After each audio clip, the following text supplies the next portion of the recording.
O moi drodzy, co za zaskok, ten podcast będzie miał wersję wideo.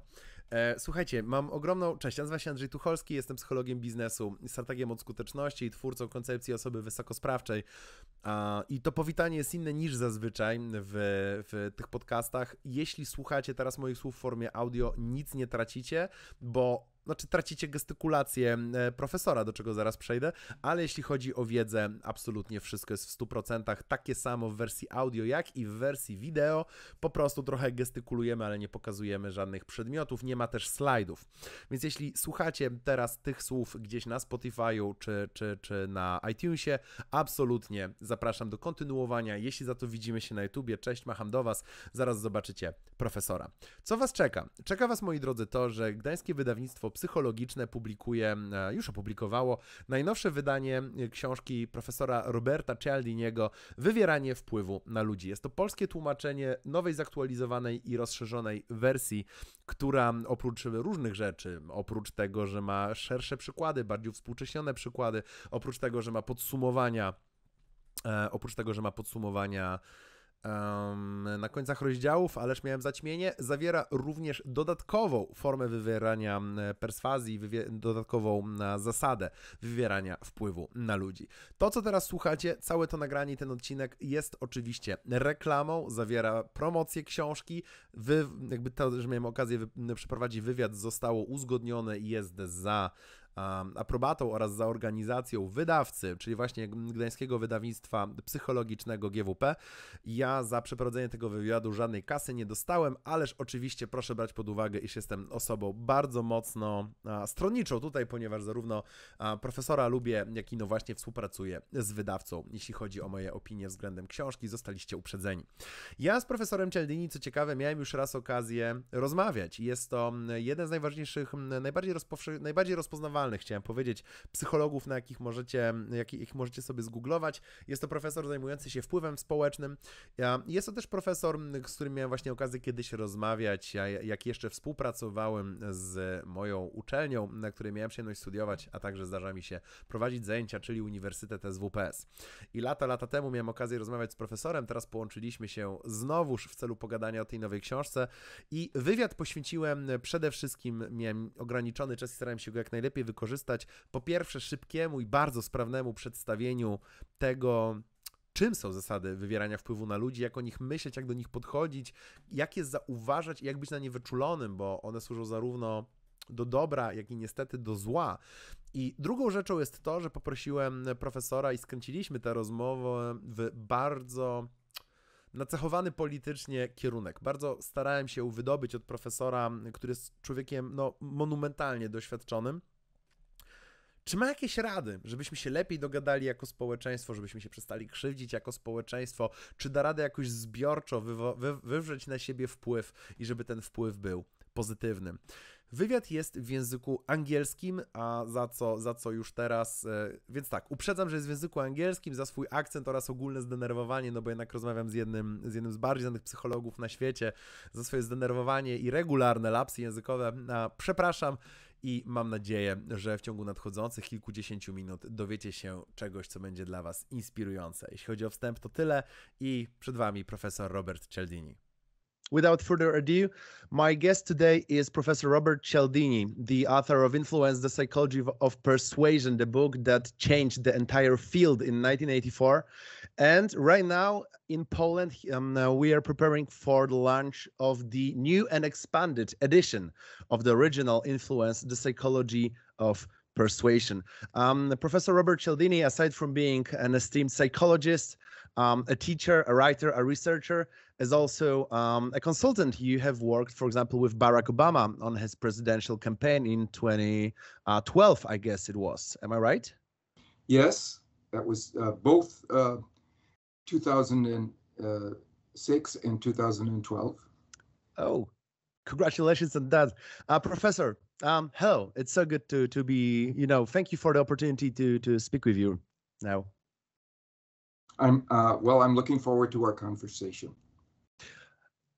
I would like to start with the principles, because the book we are talking about today, The Influence, The Psychology of Persuasion, new and expanded edition, builds upon the original that introduced the principles of influence. Can you shortly explain to people who are probably not familiar with the theory, with the practice that you described in the book, what are those principles of influence, where we can see them in daily life? Certainly. I'll do that briefly. Yeah. The first is the principle of reciprocation that exists in all human societies, and that obligates us to give back to others what they have first given to us. And in terms of the influence process, people say yes to those they owe. So if we are first in giving benefits, in giving advantages, in giving information, in giving positive moods and attitudes, that comes back to us. We can get that if we give it first. That's the first principle. The second is the principle of liking. No one in your audience will be surprised to know that we prefer to say yes to the people we like, but there are two small things we can do to increase the extent to which people like us, feel a sense of rapport with us. The first is to point to genuine similarities between us, and the second is to give genuine compliments to people, not phony similarities, not fake compliments, genuine ones in which people come to feel a stronger connection to us, and they prefer to do business, they prefer to interact with the people who they like, and we like those who are like us. Right? Next principle is the principle of social proof. This is the one that says when people are uncertain, they don't look inside themselves for an answer of what to do next, because inside is only uncertainty. They look outside. And one place they look is to their peers. What are the people around us like us doing in this situation, right? And that will be a cue, a quick cue that they can use to decide what would be appropriate for them in that situation. So for example, in a McDonald's location, people who were told before they ordered a dessert that some of them were told, would you like a dessert? The others were told, our McFlurry is the most popular dessert here, right? And dessert orders of McFlurry went up 55%, simply from informing people of what those around them, like them, were doing. Right? Next principle is the principle of authority. This is the one also that reduces uncertainty in people who are unsure of what to do. Instead of looking just to their peers, they can also look to experts, to true authorities on the particular topic, and they will be significantly more likely to follow the lead of legitimate experts. So if we can simply establish ourselves as experts on a topic before we ever begin to present, or we can show that legitimate authorities have said things that agree with what we are proposing, that will significantly increase the likelihood, again, that people will say yes to us. So that's the first four. Another principle is the principle of commitment and consistency. People want to be consistent with what they have already said or done. So, for example, if we can arrange for people to take a small step in our direction, once they have agreed to that, they're more willing to take a larger step, provided that is logically consistent with what they have already said or done, even though that might be a small step. Right? Another principle is the principle of scarcity, the one that says that people want more of what they can have less of. So if we can show people that what we have is unique, or is uncommon, or rare, scarce, or is dwindling in availability, it becomes more attractive to them.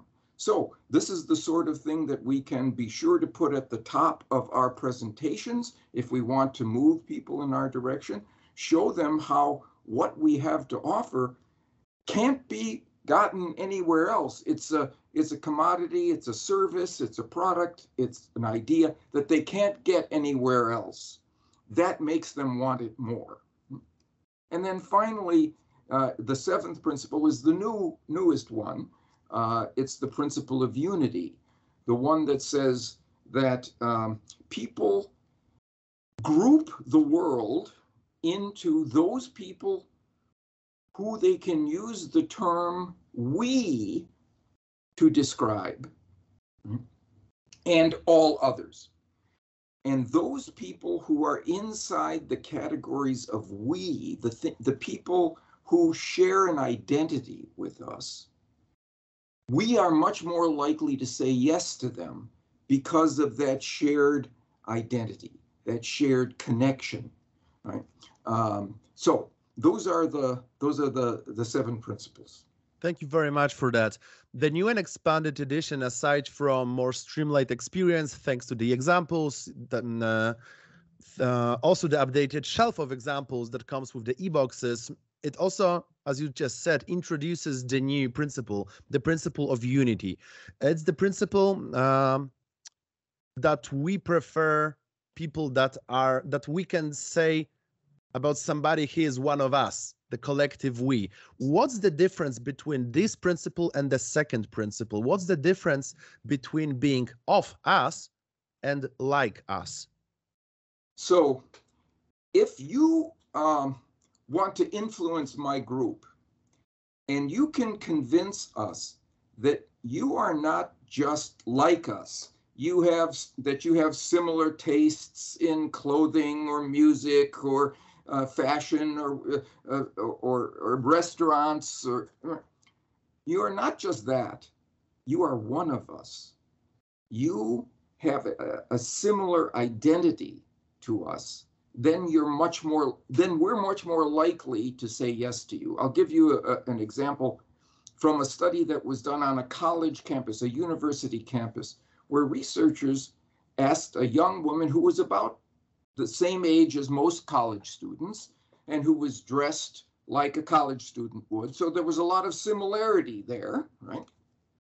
And they asked her to go into the center of campus and ask students who were passing by for a donation to a good cause, the American Cancer Society, right? So she had a table, and would you give a donation to the American Cancer Society? And because she looked similar to them, she had the same dress and was about the same age, she was getting some contributions. But if she added one sentence to her request, she increased donations by 450%. So what was the sentence? It was, I'm a student here too. I'm not just similar to you in age and dress, and I'm of you. I'm one of you. And under those circumstances, people say yes to those who are of them. I was just about to ask, on what grounds do we decide that we feel similarity or unity? And I feel that unity is more deeply rooted. It's deeper when it comes to the reasons that we can feel unity towards a person or a cause. It, as you just said, it stems from our feeling of identity, our character, temperament. Can it be a conscious decision that I feel the collective we with somebody, or is it always unconscious? It is not always unconscious, but it can be unconscious. It turns out that when we see someone coming toward us, there are very few initial perceptions that we register, right? We register gender, male, female. We register age, right? Our old, young, and we register we versus they.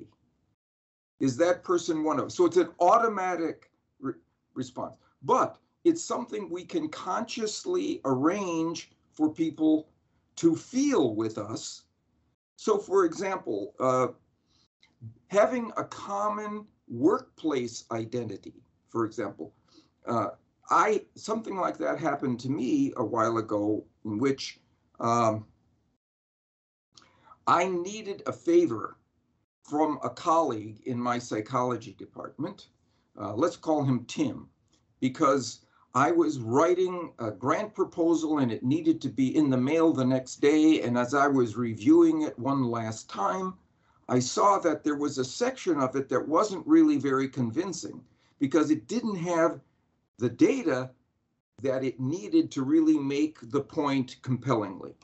But I knew that my colleague had collected data in an experiment the year before, and he had those data in his archives.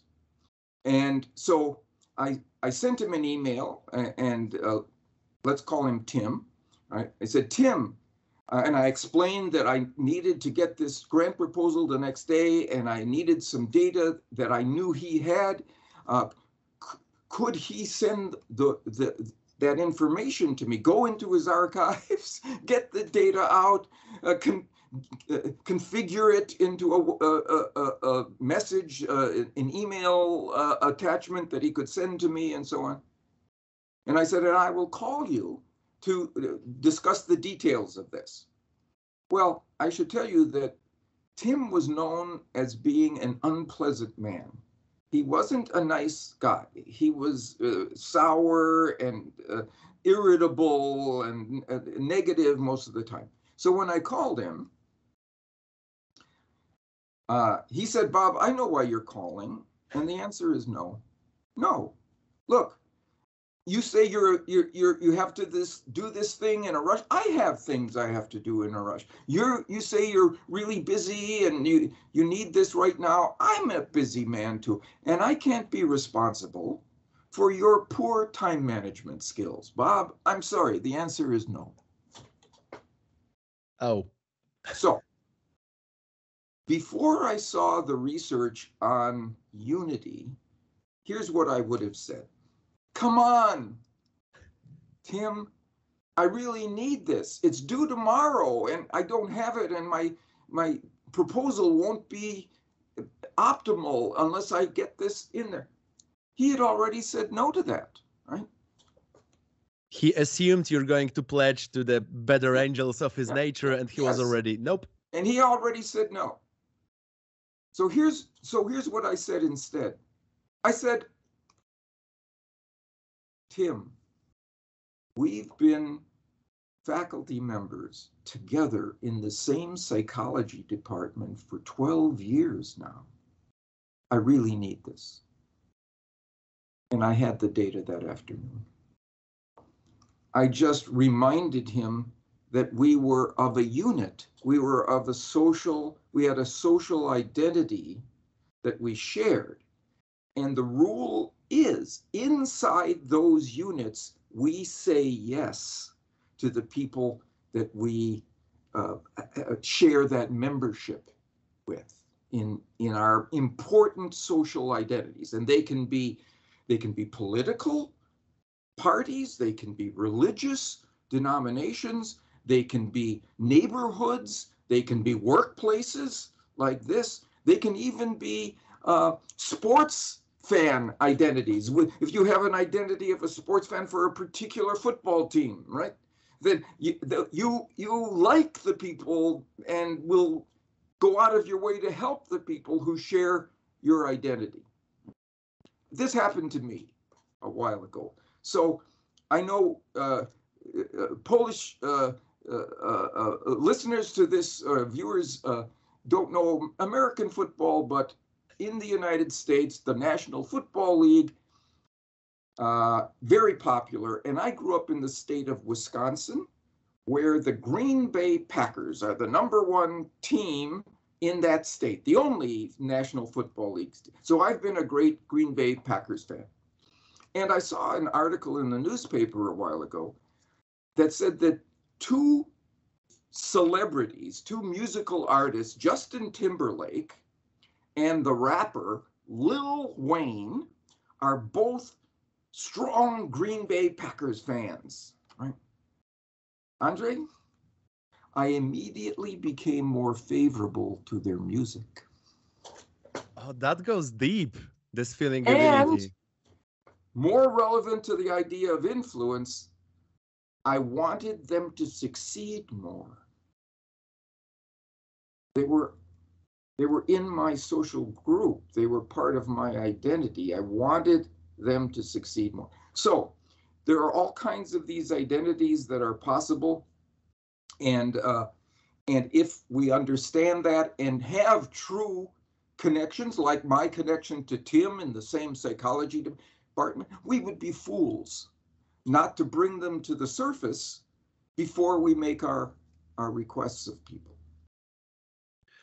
I guess that it's as natural as being a human. We always have been in groups, and we have always favored our group. There was this, let's call it a trend for now, of studying how tribes of people, like modern notion of tribes of people, cohabitate similar spaces, cohabitate, for example, workplaces, and people still continue. You can have like one giant corporation like Google's or Microsoft's or Apple's of this world, and people will still continue to divide into those smaller social bubbles. It was used to called tribes. You know, the names Yes. are many, but it always boils down to what you just described, the principle of unity, because people will feel this commonality, this shared commonality that will make them feel, okay, he's one of us, I'm one of them, we're alike. This is a very insightful point that you've just made about where this comes from the beginnings of our sense of unity with our tribes, right? Our tribes, many eons ago, were made of a few people who shared genetic identity. They were truly one with one another, just genetically. So if you believe what the evolutionary psychologists and biologists say, we want our genes, copies of our genes, to survive and to thrive, right? So the logic is anybody who has cues that suggest that they are one of us, right? In terms of they look like us, or they have similar attitudes, fundamental attitudes to us, or they live in the same place. They have neighbors, a neighborhood or community allegiances and connections with us. Those are cues of genetic similarity, and I think that's the basis of what unity is. There was a lovely study that was done in the UK by the tax office, right, where they used the principle of social proof to significantly increase the likelihood that people would pay their taxes on time. They would send a letter to all taxpayers that said, okay, here are the penalties if you don't pay your taxes on time. Here are the things that you will have to face, right? And that got about 67% of people who were delinquent on their taxes, who were late on their taxes, to pay. They saw what the penalty were. They added one sentence. The majority of UK citizens do pay their taxes on time. Now 71% give, right? That's social proof. Look, all the people around you. But if they said the majority of the people in your region of the UK, now it jumped to 76%. And if they said the majority of people in your community pay their taxes on time, now it jumped to 83% reply. This letter is by the British Tax Office is called the £1 billion letter because it increased tax payments by £1 billion for one sentence.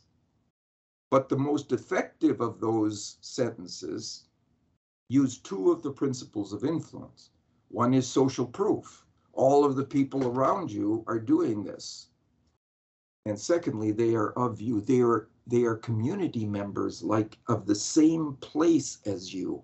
Well, that goes back to early times when those people in our groups lived and worked and operated in the same place as one another and shared genetic commonalities. I'm trying to, of course, you're describing the situation from the UK, describing the situation with the football team that you prefer. I'm trying, of course, to kind of take this example and look for something similar in my own life. I used to work from this very, let's say, popular co-working space in Warsaw, Poland, and it was a place filled with people that kind of looked like me, they thought like me. It was this very hip place of people that are doing the internets. And I never really felt the unity. I was just going there to work. I had some colleagues, you know, when I entered the room, there were people that I like to talk with, maybe chat a little, have a coffee with. But right now I have changed the places that I work in, and I'm working in this beautiful innovation campus. It's called CAC. It's actually an American institution. They just opened in Poland 2 years ago. And there's sense of identity there. It's also a co-working space. There are also just people working there like me, doing their own little things, but there's something more. There's something runs deeper. I feel this personal identity, and as you describe with Justin Timberlake and Lil Wayne, when I hear about a company from this new place that I like to work in, I suddenly, you know, I root for them. There's this sense of commonality that we are the family. Everybody there is pro social responsibility. Everybody there is pro unity when it comes to, you know, multinational cooperation, cross-continental cooperation. There are so many variables checked on both sides, you know, when it comes to me and literally any other person I'm meeting there, that for some reason, right now, I just thought of this quote from Yuval Harari. He wrote about it in *Sapiens*, that this was the beginning of, well, civilization, codified law, because I met somebody, also codified religion, and I suddenly could assume this guy is one of us. This guy is of my religion, therefore there is similarity. This person refers to the same book of law that I'm under, therefore I can trust this person. And it's amazing now listening to you that we change so much as people. We are flying, you know, into outer space. Right now we are talking through a couple of satellites, I guess, at least. Yeah. And we are still those very early people, you know, crossing the hills and meadows of Northern America, Southern America, Europe, Asia, and we are still looking for those commonalities that this person belongs to my idea of kinship, and therefore I can trust that person. And deeply, deeply inside, we are still those very early, the people of early civilization of humanity. This is amazing. Yeah, and this is why I added that seventh principle of unity in the new edition of my book, because I saw all of the evidence, both from psychological research, but also all around me, the evidence that people were in their tribes. They were deciding what to do based on what those in their groups, their identity-based groups, were deciding to do. Yeah. Yeah. Would you say that some commonalities create more enduring relationships than other commonalities? Yes, there are, and we've talked about some of them. One has to do with anything that has to do with cues of kinship, right? Have that. So anything that is family-like, or that you look like somebody else, you have the same facial features, for example, that suggests that there's mutually possessed genes. Also, place, the commonality of place. If you live together or close with, there's also research to show that political and religious affiliations, because in both of those cases, it turns out that those people who we share political attitudes and religious attitudes with share our genes. Those attitudes are heritable. That is, they are passed on from parents to their children. It's not just the socialization process. Those genes that foster certain kinds of fundamental attitudes, liberal, conservative, and so on, those kinds of things get passed on genetically. So those kinds of cues, common group membership in political parties or religious organizations, can also lend themselves to yes, and to feelings of unity. There's much talk about inheriting trauma in modern psychology, and now you just gave me a little hope that there's also some talk about inheriting values, because I would much rather inherit values than trauma. Yeah, that's right. Yeah. Is unity-based approach, I'm gonna seg a little here, is unity-based approach towards people always yielding positive results? Because right now we are talking about it kind of like this holy grail, to be happy, to be satisfied, to be trustful, to feel at peace with the environment. Is it always positive? No, because sometimes it isolates your tribe from other tribes, and it causes you to promote the welfare of the people in your group at the expense of other people, right? And for example, there was a study in which people whose political party was already registered, we knew what their party was. And then the study asked them, so suppose you found a politician who had violated election laws and was cheating, right? And getting money from their campaigns that was not allowed and so on. Under what circumstances would you report this? They were significantly more likely to report the same violation if it was from another party. They would not report the criminal from their own party because he or she was one of them. And we favor those who share our identities.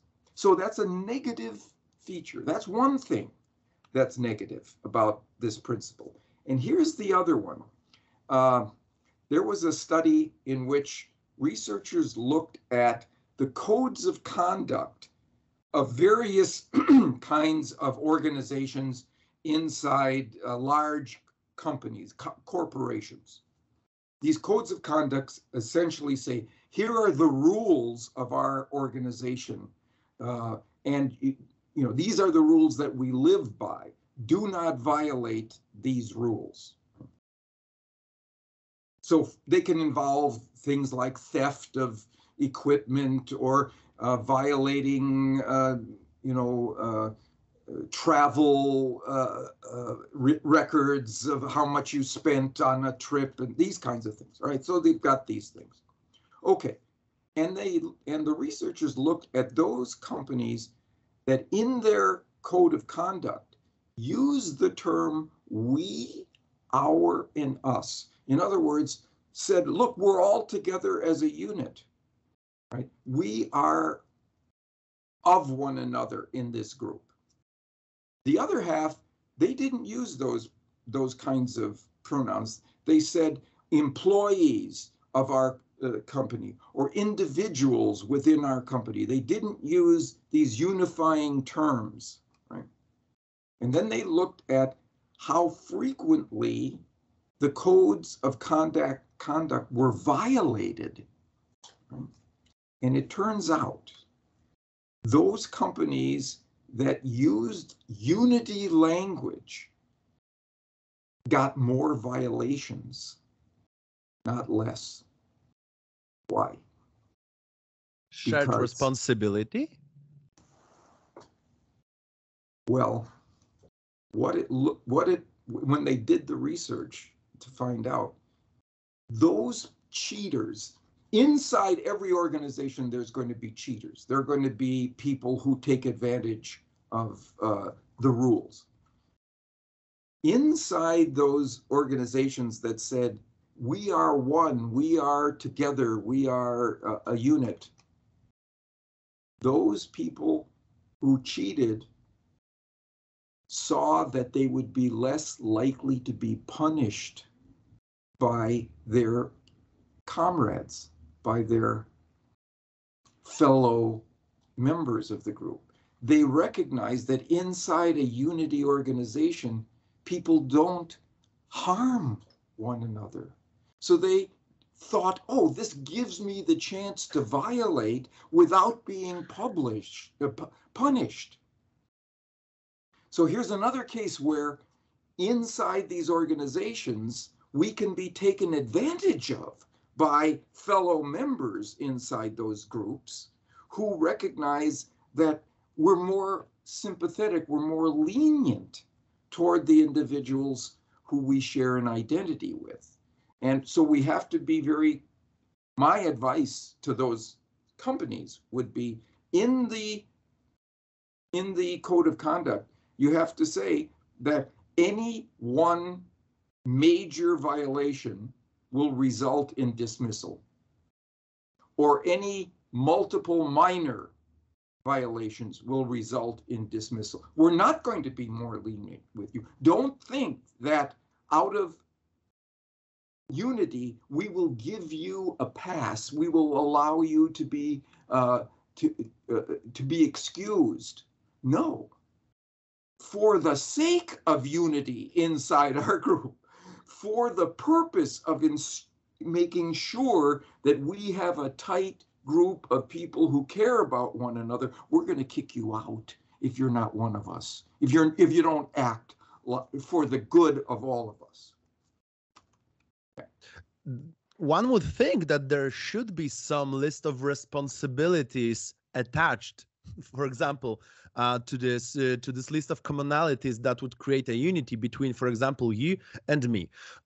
If we would like to be united we treat ourselves as a unit, we also should consider the responsibilities that come with being in a unit, and not only the pleasant stuff. Yeah, that's a very good point. And typically, those codes of conduct don't add that. They just say, here are the rules that we as a group will share. They don't provide the addendum or the additional section on, and here are your responsibilities for one another, for the rest of us in this unit. And we won't tolerate those who violate the trust of us, of one and another of us, because that weakens the sense of unity we feel. This is a food for thought that we always should encapsulate when we are talking about a group, a commonality, a society, a community, a company, or any other group. We should also consider and think, or even talk loudly about the responsibilities that we should abide when we want to consider ourselves a group. Yes. Yes, and I think the key is responsibilities to one another, not just responsibilities to the code of conduct or to the company, the responsibilities to your fellow members of this group. Yeah. This is when I'm listening to you right now, I like the idea of unity because I'm a hopeful person and I always try to see the best. Unfortunately, we are living in a political climate that's, kind of knocks us down a little when we look around. And Poland, many countries in European Union, as well as United States of America, we are in a crisis. Multiple crises when it comes to those countries. I'm afraid that those mechanisms that we are talking about right now are being used to divide us into very precise social bubbles, and we are later literally played in a variety of political games, media games. Can we instead use those principles to cross the chasms between different social bubbles, because I can sense living in Poland that there's this other group of people and they feel their unity, I feel my unity, and the distance between us grows every year. The distance grows. Can we do something using those principles to start building a bridge? Yes, I think so. But it requires doing something that at first seems difficult. Oh. For example, one of the things that shows in the research creates a sense of unity is to invite people into your home, let's say for dinner, for coffee, for a conversation, and don't treat them as guests. Treat them as family members. You ask them to help set the table. You ask them to help wash the dishes with you. You ask them to go out in the yard and play with the kids from both families, right? So that they are treated as if they are family rather than somebody separate. And that research shows that that kind of orientation to people from outside of our group causes us to build bridges to those groups, like one another more, and be less likely to reject or discriminate against them. That's one thing. The other thing we can do is to make that more public by inviting somebody from another group out to lunch or in a public place, so other people can see that. In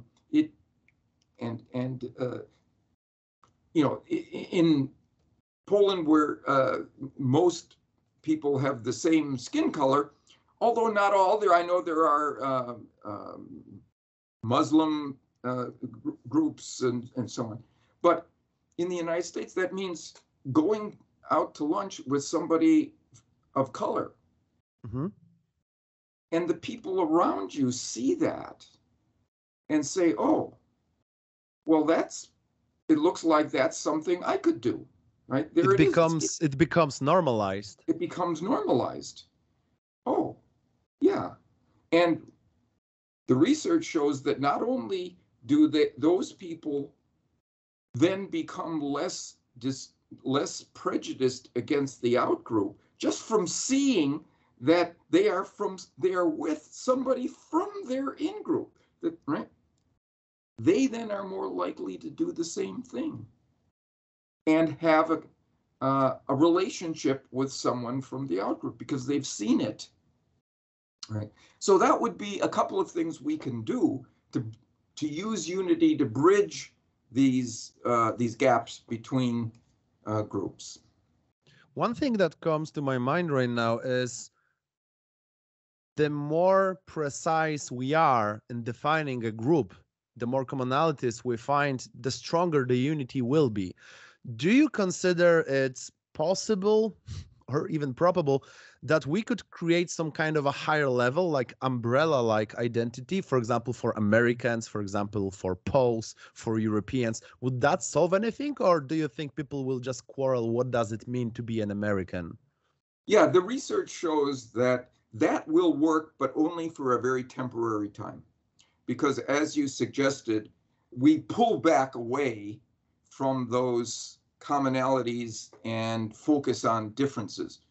It turns out that as a species, we spend more time concentrating on differences than similarities, right? And this is true of anything. So if I were to show you two paintings, and I would say, Andre, tell me about these two paintings. Here's what you would say. Well, this one is a landscape, and this one has people in it. And this one has brighter colors than this. You wouldn't say that they are both watercolors, or they both are about the same size. You wouldn't talk about the similarities. You'd focus on the differences. That's who we are as a species, right? Probably because it's evolutionarily safer to be sure that if we see something that's different, we better take care to notice that. Then if something that's similar, oh, that's pretty safe, right? Those things are just the way normal. Things that are different from one another, oh, I better see what's going on there, right?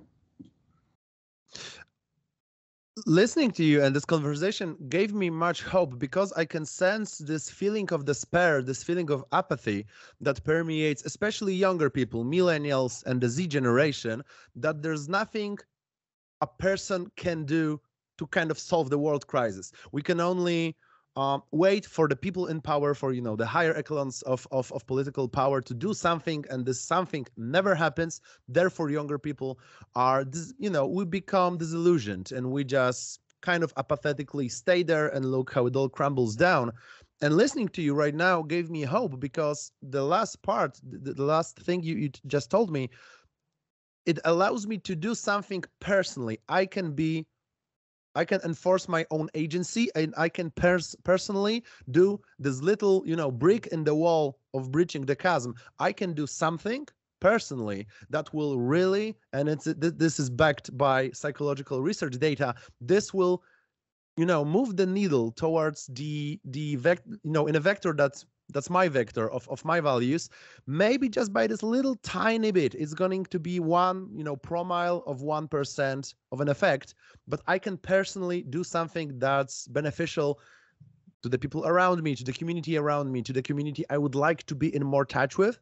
And I can do it without waiting for permission, without waiting for some political figure to tell me that I'm allowed to do it. I can just go find a person that, in my view, looks like not me, not of me, not from my group, and I can just ask these people about them with honesty, with you know, in a humble manner. I would like to get to know you more, and I would also like to talk about myself, if I may, if you are interested. And this is something that I can do myself. And if you do it in public, for coffee, for example, it becomes contagious. You're not the only one affected by it. You and your partner are not the only one who comes closer. Those people who see you doing this recognize that it's feasible. It's something that is done. It's okay. And I have this friend at work who's different from me. I could go out to lunch with him or her. And that's not crazy. It's not, I'm not violating any norms here, because I see it all around me. The psychological power of eating together is unparalleled. Food is important. It's always been important. Sharing food is what we do with our kin. So if we do that, once again, we're the proverbial breaking the bread. basis of unity. Yeah. Okay, thank you, Professor. That was when it comes to my questions, that's all. I'm very, very thankful for your time, for your experience, for your availability to chat, and I'm really wishing you well on your next endeavors. Thank you. Well, I'm glad to be with a Polish audience. I don't know if you know this, but I grew up in a Polish neighborhood in the city of Milwaukee. Yeah, where all my friends, all my classmates, all my neighbors were Polish. Wróblewski and Wisniewski and Komanowski, and I think I was 7 years old before I realized that Cialdini wasn't a Polish name. Because all my friends, and when I would go over, I would, I would eat Polish food, and yeah. And so that's amazing. I have a long history with Polish people.